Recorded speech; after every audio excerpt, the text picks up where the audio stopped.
Hello dear, तो आप लोगों को वेलकम करता हूं यूट्यूब चैनल नर्सिंग ज्ञान पे। आज की इस वीडियो में बताऊंगा कि कैसे मध्य प्रदेश के system, Madhya Pradesh nursing council और एक कानून का जो चक्कर होता है, जो कैसे भ्रष्ट अधिकारी होते हैं जिसके चुंगल में पड़ के न जाने हजारों हजार स्टूडेंट का सपना अभी चकनाचूर हो चुका है। चकनाचूर क्यों हो चुका है आज की इस वीडियो में मैं बताऊंगा। और आखिर इसका दोषी कौन है, कौन इसका जिम्मेदारी लेगा, कौन ऑफिसर भ्रष्ट है मध्य प्रदेश काउंसिल में, कौन ऑफिसर भ्रष्ट था जो एक स्टूडेंट के जीवन से खेल गया। अब ऐसा अवसर नहीं आने वाला है, इसीलिए मैं बोल रहा हूं कि एमपी एनआरसी और एमपी एनआरसी में बैठे हुए भ्रष्ट अधिकारियों ने स्टूडेंट के साथ खिलवाड़ किया, जिसका परिणाम है कि आज स्टूडेंट का सपना चकनाचूर हो गया। 2019 से लेकर अभी तक जो सेशन है, वो सेशन के स्टूडेंट का कोई डॉक्यूमेंट क्लियर नहीं है। 2019 से लेकर 2019 से 22 एक हुआ, 2020 से 23 दो हुआ, 2021 से 24 तीन हुआ। मैं इन तीन सेशन को कम से कम मान के चलता हूं, जिसको सारे चीज क्लियर हो जाना चाहिए था, लेकिन अभी 25 चल रहा है और अभी तक इनका कुछ नहीं हुआ है। और इसका इम्पैक्ट ये पड़ रहा है कि स्टूडेंट के हाथ से एक बड़ा अवसर, एक बहुत बड़ा अवसर, जो परीक्षा में बैठने का, जो बहाली में भाग लेने का एक बहुत बड़ा अवसर था, वह अवसर स्टूडेंट गवा दिए। वह स्टूडेंट जो यही सोच के एक टेक्निकल, एक प्रोफेशनल कोर्स करते हैं कि मुझे आसानी से जॉब मिल जाएगी, मैं कहीं भी बेरोजगार नहीं बैठूंगा, मैं कंपटीशन कम दूंगा, कम कंपटीशन होगा प्रोफेशनल कोर्स में, क्योंकि सब लोग ये एफोर्ड नहीं कर पाते हैं कोर्स करना, पैसे लगाना। तो जो लोग करते हैं कर्जे लेकर कुछ भी करके, वो यही सोच के करते हैं कि आगे जॉब में कठिनाई नहीं होगी, गवर्नमेंट जॉब में भी जो है हमको वहां पे कम कंपटीशन फेस करना पड़ेगा। लेकिन ये भ्रष्ट तंत्र जो शिक्षा में बैठे हुए माफिया लोग हैं, जो पैसे के बदौलत गलत कॉलेज को मान्यता देते हैं, जो पैसे के बदौलत जो कॉलेज जमीन पे नहीं है उसको भी मान्यता दे देते हैं बिना देखे हुए। और आप लोग को पता है कि जब न्यायालय में जाता है तो डेट पर डेट जो है चीजें होती रहती हैं। ये मामला 2022 में कोर्ट में गया, 25 आते आते भी फाइनल नहीं हुआ है।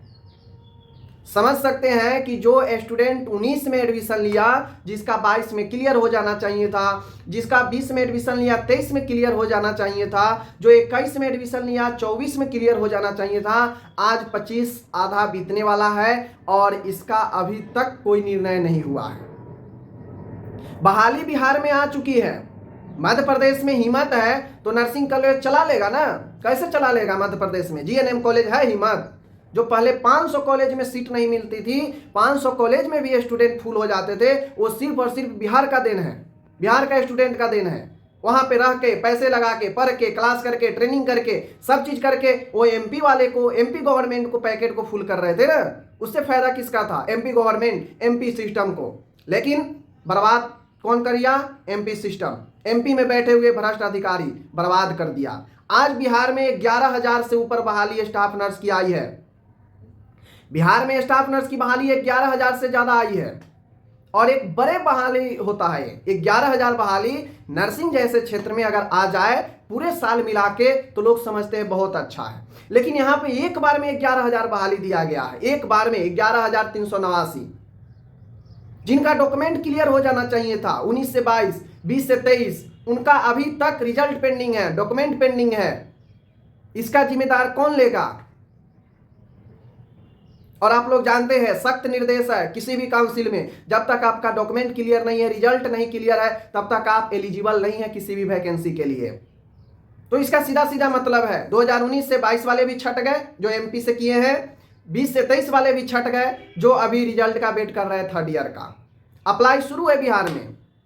ये पॉसिबल ही नहीं है कि ये रजिस्ट्रेशन बिहार में ट्रांसफर हो जाएगा, इतने समय में रिजल्ट आ जाएगा, सब चीज हो जाएगा, पॉसिबल ही नहीं है। कोर्ट का ऑर्डर आया हुआ 19 से 22 का 1 महीना से ऊपर हो गया और एक प्रोविजनल रजिस्ट्रेशन को नॉर्मल रजिस्ट्रेशन में कन्वर्ट करने का अभी प्रोसेस एक दिन पहले शुरू किए हैं। जब बिहार में अप्लाई शुरू हो गया है तो बर्बाद कर दिया इन्होंने स्टूडेंट। लगभग 3 सेशन को मैं मान के चलता हूं, इन्होंने 30 से 40 हजार स्टूडेंट का लोटिया डुबो दिया, सीधा सीधा लोटिया डुबो दिया। MP NRC और उनमें बैठे हुए भ्रष्ट अधिकारी और ये सारा सिस्टम बर्बाद कर दिया स्टूडेंट को। अब फिर ना जाने बिहार में कब इतनी बहाली आएगी नहीं आएगी, 5 सालों के बाद आएगी, 2 सालों के बाद आएगी, कोई आता पता नहीं है। लेकिन जो अभी अटेंड आदमी कर सकता था, जो रिसीव कर सकता था, वो बहाली से हाथ धो लिया। वो बहाली को अब नहीं प्राप्त कर पाएंगे ये लोग, जो कर लेना चाहिए था, जिनके पास डॉक्यूमेंट आ जाना चाहिए था। 3 साल का कोर्स 19 से 22 का 19 से 22 का अभी 25 हो रहा है, 6वां साल है, नहीं क्लियर हुआ उनका। 20 से 23 5वां साल उनका चल रहा है, 3 साल में क्लियर हो जाना चाहिए था, नहीं क्लियर हुआ है। रिजल्ट का वेट है 3rd ईयर का। 21 से 24 चौथा साल चल रहा है, चौथा साल 3 साल में क्लियर हो जाना चाहिए था, अभी वो 2nd ईयर का ही रिजल्ट का वेट कर रहे हैं। बहुत बड़े सपना पर इन्होंने दाग लगा दिया, दाग लगा दिया, बिल्कुल दाग लगा दिया। स्टूडेंट के फ्यूचर के साथ इन्होंने खेल गया, सीधा खेल गया। जो अधिकारी पैसा लिया, मान्यता दिया, वो समझ में होगा एकदम, उसको कोई टेंशन नहीं है। हटा भी दिया जॉब पर से तो उसको क्या लेना देना है भाई, जॉब कर ही लिया था, पैसा कमा ही लिया था। यहाँ जो जॉब के लिए अपना फ्यूचर दाव पर लगाया था, उन लोगों को तो इन्होंने बर्बाद कर दिया। बिहार से ज्यादातर स्टूडेंट मध्य प्रदेश में करते हैं नर्सिंग, लगभग 60 से 70%। और पर ईयर अगर 10,000 स्टूडेंट भी अगर बिहार से MP में एडमिशन लिया तो इन 3 सेशन को मैं जोड़ लेता हूं तो लगभग 25 से 30 हजार स्टूडेंट सीधा इस बहाली से आउट हो गए। सीधा सीधा मतलब सीधा। तो आखिर इसका जिम्मेदार कौन है? कौन है जिम्मेदार? बहुत बहुत बड़ा सवाल है। सीधा बर्बाद कर दिया। क्या ही बचा भाई, क्या ही बचा। 25 में लगभग 6 महीनों से हो रहा था बिहार में कि बहाली अब आएंगी, अब आएंगी, अब आएंगी। फिर भी इनके कानों में एक रू तक जो है नहीं रेंगा, जू तक नहीं रेंगा। और इन्होंने जो है एग्जाम लिया दिसंबर में और ये 4था महीना 5 महीना होने जा रहा है, रिजल्ट अभी तक नहीं दिया। अगर ये 2 महीना पहले रिजल्ट फेंक दिए होते, दे दिए होते तो शायद आज रजिस्ट्रेशन का प्रोसेस भी शुरू हो गया होता, तो लोग कम से कम फॉर्म भर लेते, फॉर्म भर लेते। यहाँ पे तो फॉर्म भी नहीं भर पाएंगे, एग्जाम भी नहीं दे पाएंगे। मानिए 19 से 22 का प्रोविजनल रजिस्ट्रेशन आ गया है, उस पर फॉर्म भर देंगे, एग्जाम में बैठेंगे। बाद में उनका हो या नहीं हो वो अलग की बात है, लेकिन कम से कम एग्जाम में वो बैठ जाएंगे, इस लायक वो हो चुके हैं। लेकिन ये वो भी जानते हैं कि उनको बहाली में जो है दिक्कत होने वाली है, 19 से 22 वाले को भी। लेकिन 20 से 23 वाले का साफ जो है इन्होंने डुबो दिया, सपना चकनाचूर कर दिया, जिंदगी झंड कर दिया। रो रहे हैं बहुत लोग, करके रो रहे हैं, पछता रहे हैं। 20 से 23 वाला बिहार में जो किया है, बिहार से वो बहाली अटेंड करने जा रहा है, उसके पास हर कुछ आ चुका है।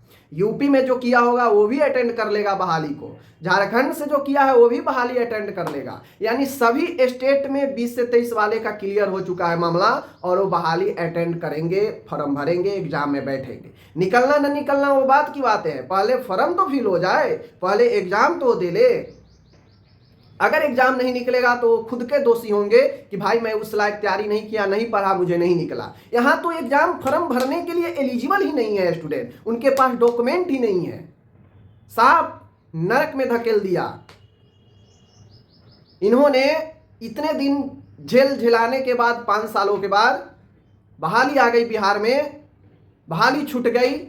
इससे बड़ा दुखदायक, इससे बड़ा जो है दुर्भाग्यपूर्ण और कुछ हो ही नहीं सकता है कि एक स्टूडेंट के सामने जो पिछले 2 साल पहले कोर्स क्लियर कर लेना चाहिए था, वो अभी भी कोर्स क्लियर नहीं किया। और नहीं करने के कारण ये सारे सिस्टम है, सिस्टम के कारण नहीं हो पाया। और आज ये रीजन है कि वो फॉर्म नहीं भर पाएंगे, बिहार का स्टाफ नर्स का फॉर्म नहीं भर पाएंगे। बार बार मौका ऐसा नहीं मिलता है, समझ लीजिए। बाकी हम क्या ही कर सकते हैं, वीडियो के माध्यम से बोल ही सकते हैं। आप लोग इसको शेयर करिए, जितना हो सके आप लोग शेयर कर सकते हैं। शेयर में कमी नहीं कीजिएगा, ताकि लगे कि आज सिस्टम एजुकेशन का कितना ज़्यादा खराब है, कितना ज़्यादा खराब है। बिहार में 1 साल लेट चलता है, फिर भी उसका क्लियर कर दिया सब चीज़। और यहाँ तो भाई कोई मतलब ही नहीं है, मामला कोर्ट में है, तारीख पे तारीख, तारीख पे तारीख, तारीख पे तारीख। कम से कम एजुकेशन सेक्टर को तो बढ़िया से क्लीन करके चलना चाहिए, चाहे वो कोर्ट हो चाहे वो कहीं भी हो। एजुकेशन सेक्टर को तो जल्दी से जल्दी उस पर सुनवाई करके मामला को निपटारा करना चाहिए। नहीं, बहुत दुर्भाग्यपूर्ण है, बहुत दुर्भाग्यपूर्ण है कि आंख के सामने जो है बहाली आपकी निकल जाएगी। और उससे भी ज़्यादा दुख इस बात का है कि इनका पहले क्लियर हो जाना चाहिए था, जो अभी तक क्लियर नहीं हुआ है। सबसे बड़ा दुख ये है, अगर कोई बंदा 22 से 25 में एडमिशन लिया है तो 22 से 25 है, उनका क्लियर नहीं हुआ है, तो मैं मान सकता हूं कि चलो भाई वो उनका समय अभी थोड़ा सा और दिन लगने वाला था, लेकिन बहाली पहले आ गई। लेकिन यहां तो पहले क्लियर हो जाना चाहिए था, लेकिन नहीं हुआ। और बहाली 2 सालों 23 में क्लियर हो जाता, मैक्सिमम 24 में क्लियर हो जाता। साल भरों के बाद यहाँ पे बहाली आई है। आज सब लोग फॉर्म फिल करते, आनंद से तैयारी करते, जिनको होता जॉब होता, जिनको किस्मत नहीं होता जॉब नहीं होता, लेकिन प्राप्त तो करते, बहाली को अटेंड तो करते, एग्जाम तो देते। लेकिन नहीं, बड़ी दुख के साथ कहना पड़ता है कि आज भी इस सिस्टम में बहुत ज़्यादा जाली फरोश काम होता है, बहुत ज़्यादा जो है फर्जीवाड़ा होता है, खासकर एजुकेशन सेक्टर। जितने छोटे छोटे तबके, पैमाने, मीडियम क्लास है, सबको परेशान किया जा रहा है। हकीकत है। जो सीबीआई जांच में 2 साल समय लग गया, क्या वो सीबीआई जांच 6 महीना में नहीं हो सकता था? क्या वो सीबीआई जांच साल भर में कंप्लीट नहीं हो सकता था? क्यों रुक रुक के सारे चीज़ें जो है बढ़ते गया?